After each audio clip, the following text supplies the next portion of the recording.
You are standing at the edge of the world's most dangerous corridor. It is 21 miles wide at its narrowest point. On one side is Iran, on the other, Oman. And through this thin blue strip of water, every single morning, roughly 21 million barrels of oil pass in tankers the size of skyscrapers lying sideways. That is approximately 20% of all the oil traded in the entire world, not processed in this region, not refined near here, moved through here. If this passage closes, the lights go out in Tokyo, the factories stop in Guangzhou, the gas stations run dry in Frankfurt and Houston and Mumbai. You don't need a nuclear weapon to collapse the global economy. You just need to close 21 miles of water for long enough, and the whole machine breaks. This is the Strait of Hormuz. And understanding it means understanding why the world will never truly be at peace. If the kind of geopolitics that actually runs the world, not the kind they teach in civics class, is something you think about, you're in the right place. Channel name exists for exactly this. You grew up hearing about oil, about the Middle East, about tensions and sanctions and drone strikes, but nobody ever explained the actual mechanism. Nobody showed you the physical geography that makes all of it make sense. It starts here in a corridor of water that is, by almost any measure, the most consequential piece of ocean on the planet. Not the widest, not the deepest, the most leveraged, the most contested, the most quietly, relentlessly important. Let's start with the geography because the geography is everything. The Persian Gulf is essentially a bathtub. It is enclosed on nearly all sides by land, and the only way out, the only route that connects its oil to the open ocean, is through this strait. There is no alternative. There is no plan B. The pipelines that exist, the ones Saudi Arabia and the UAE have quietly built over the decades specifically to bypass the strait in emergencies, carry maybe 6 million barrels a day at maximum capacity. The strait moves 21 million. You cannot reroute the difference. You cannot store the difference. If the strait closes, the shortfall is simply missing from the global supply chain until someone forces it back open. The countries that sit at the choke point are not random. Iran's coastline hugs the northern edge. The UAE and Oman hold the southern shore. And Iran has spent 40 years building leverage into this arrangement. They have missile batteries on the coastal cliffs. They have a fleet of small, fast attack boats specifically designed for swarm tactics in the shallow waters of the Gulf. They have mines that can be laid quietly at night from fishing vessels that look like nothing at all. They have a Revolutionary Guard naval unit whose entire reason for existing is to threaten this strait, not necessarily to close it, just to threaten it, because the threat is worth more than the action. Here is the logic of Hormuz that most people miss. Iran does not want to close the strait permanently.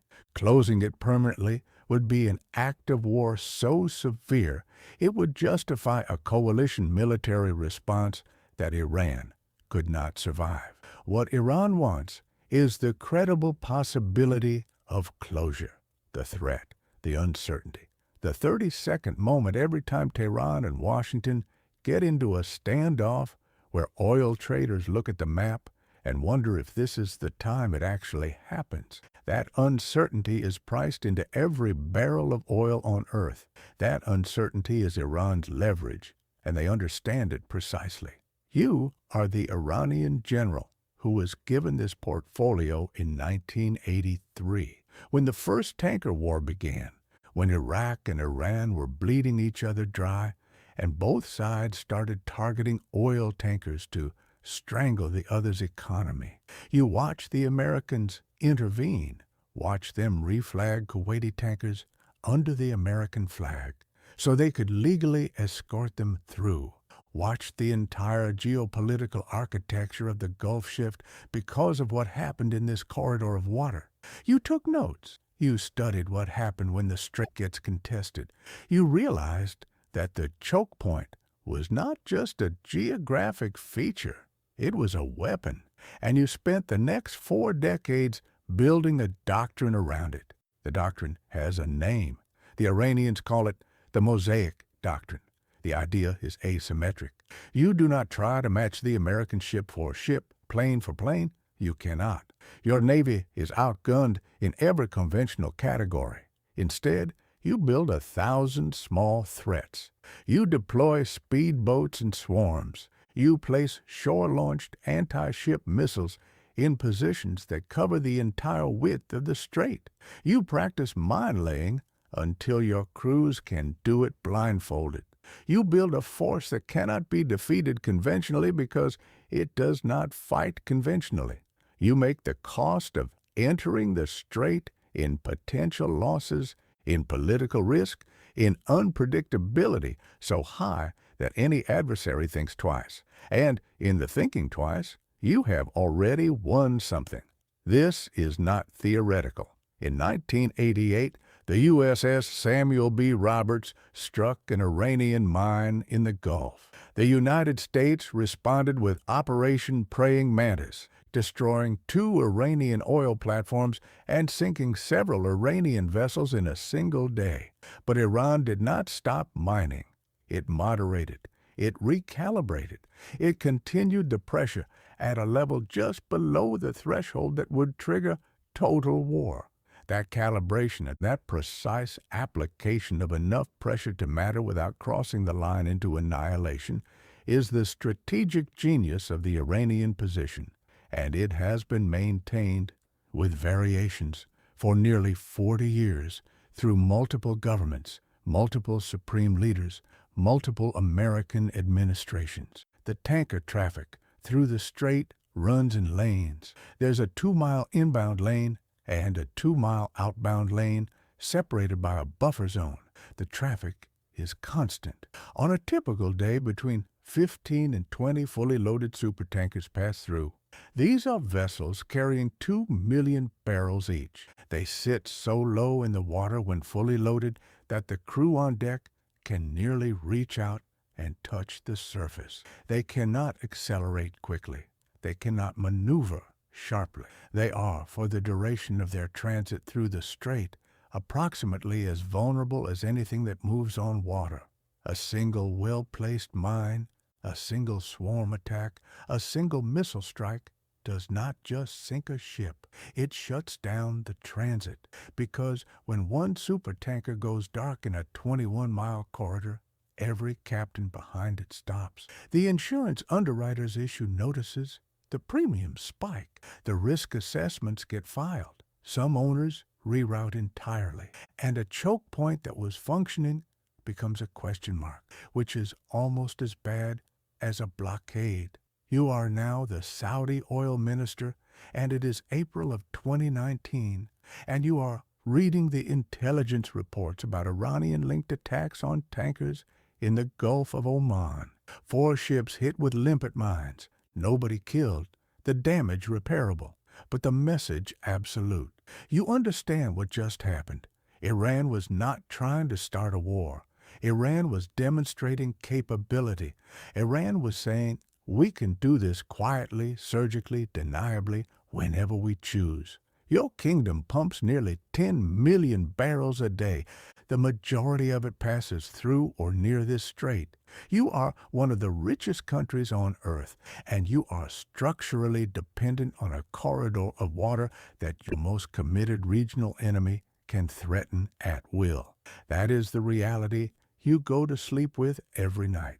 The American military presence in the region exists almost entirely in response to this reality. The U.S. Fifth Fleet is based in Bahrain, a tiny island nation in the Persian Gulf, specifically to project force into the strait. American carriers rotate through the region in a drumbeat of visible deterrence. The message is constant and deliberate. The United States will not allow the strait to close. It is a commitment made in the 1980s by the Carter Doctrine, which stated that any attempt by outside forces to gain control of the Persian Gulf would be repelled by any means necessary, including military force. That doctrine has been renewed implicitly by every American president since, not because America necessarily needs the oil. American domestic production has changed the calculus significantly, but because Japan needs it, South Korea needs it, Germany needs it, and American power in the 21st century is built partly on being the guarantor of the global trading system. Let the strait close, and that role evaporates. Here is what changed in the last decade and why it matters for the next one. The United States became the world's largest oil producer around 2019, largely through shale. American dependence on Persian Gulf oil, which was once the core strategic rationale for the entire Fifth Fleet, dropped significantly, and a question began forming in strategy circles and think tanks, in Pentagon planning documents. If America no longer needs the oil, why does America still need to guarantee the strait? The answer is complicated. America still needs the strait because America's allies still need the strait. Close Hormuz and you crash the Japanese economy. Crash the Japanese economy and you create political instability in Asia. Create political instability in Asia and you hand China an opening. Every piece connects. The oil is almost a proxy at this point. The real asset being protected is the architecture of alliance and stability that American global leadership depends on. China has noticed this. China imports roughly 8 million barrels a day, and the vast majority of it passes through the Strait of Hormuz. China is, in a very direct sense, more dependent on Hormuz than the United States is, and China has historically free-ridden on American military guarantees in the region, benefiting from the security the U.S. Fifth Fleet provides without contributing to it or bearing any of the diplomatic costs. That free ride is becoming harder to justify politically in Washington. And as the United States makes increasingly explicit that it may not want to be the permanent guarantor of a route that primarily benefits Chinese manufacturing, the question becomes, what happens to the strait when American commitment wavers? You are the Chinese naval planner who has been asked to model this scenario.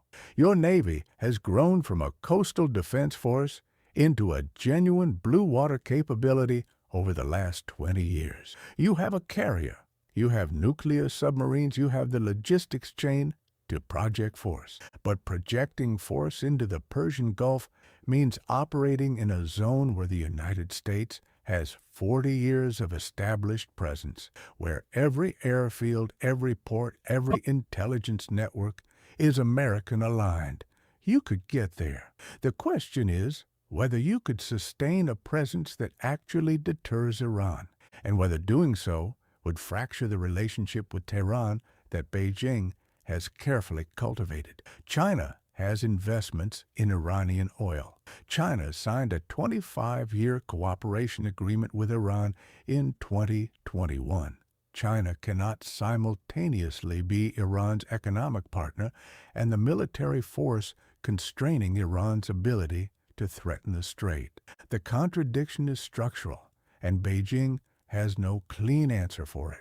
Meanwhile, the physical geography does not change. The tectonic plates do not move. The strait remains 21 miles wide at its narrowest, with depth profiles that favor shallow water ambush tactics and make mine clearing an extended, dangerous operation.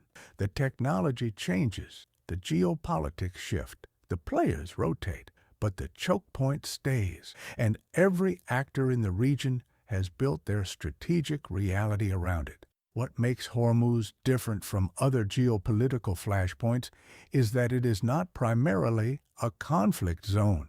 People are not dying there daily. Ships are not being sunk weekly. The violence is sporadic, calibrated, deniable. The real power of the strait is its permanent implication, the knowledge shared by every government on Earth with any stake in global trade that this 21-mile passage can be contested, can be threatened, can be made economically unnavigable without a single bomb being dropped, means that its influence is exercised through the anticipation of risk rather than the realization of it. Oil markets price in the Hormuz risk every single day. Defense budgets in Asia are partially shaped by it. Diplomatic calculations across 3 continents run through it. The strait does not need to close to work. It just needs to exist, with the possibility of closure built into every calculation, to remain the most powerful geographic choke point in the world.